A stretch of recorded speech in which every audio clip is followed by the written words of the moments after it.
Pakistan has made a big admission. Back in May during India's Operation Ceasefire, Indian missiles struck Pakistani military targets. The attack sent Islamabad into chaos. In just 30 seconds, BrahMos missiles hit Pakistani bases and Rahul Pindi had no idea how to respond. The message to India is clear: Pakistan's nuclear bluff has been exposed. India does not need nukes to shake Pakistan's confidence. Precision strikes are enough. We'll bring you the full story. In the Ukraine war, Donald Trump has spoken to Vladimir Putin 6 times now since he took office, 6 times in the past few months.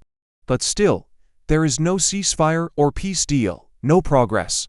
The US Congress has passed Trump's big beautiful bill, as he calls it. We'll tell you what it means for the world and why. On its 249th Independence Day, America feels like a hollow empire. How Made in India cars are taking over Japanese roads, why Turk Erdogan is wooing Bangladesh.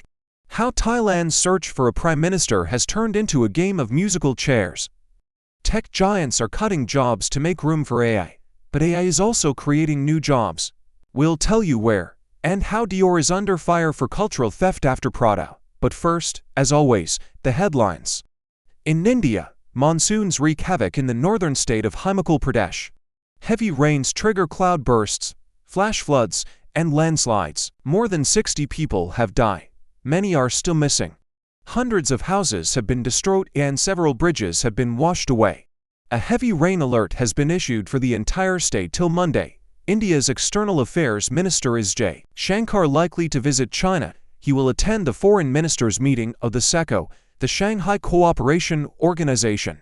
Recently, the Indian Defense Minister had also visited China. J. Shankar's visit comes as New Delhi and Beijing look to normalize ties. Russia becomes the first country to recognize the Taliban government. The Taliban, which came back to power in 2021, have called it a brave decision. China has also welcomed Moscow's move.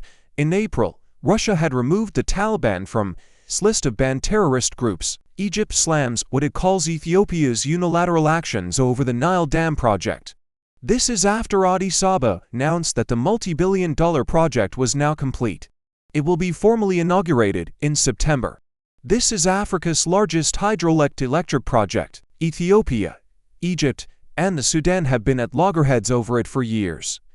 And it's the second day of travel chaos in France, as air traffic controllers stage a 2-day strike demanding better working conditions. Several flights have been cancelled, affecting thousands of people. Airports in Paris are among the worst hit. Music: this is a strike on the Win Air base. Thank Music you, son. Music 30 seconds, that is all that Pakistan had.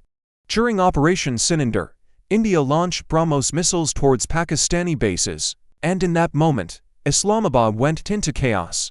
They had just 30 seconds to answer one terrifying question: was this a nuclear strike?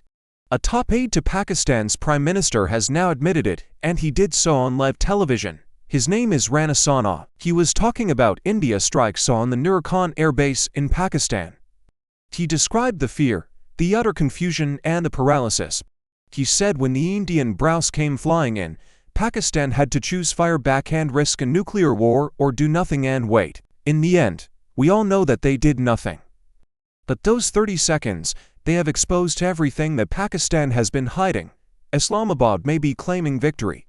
It may be spinning tales about military deterrence, but now that mask has slipped, India's missile strikes did freak them out. India did have an upper hand, and as those missiles struck Pakistan,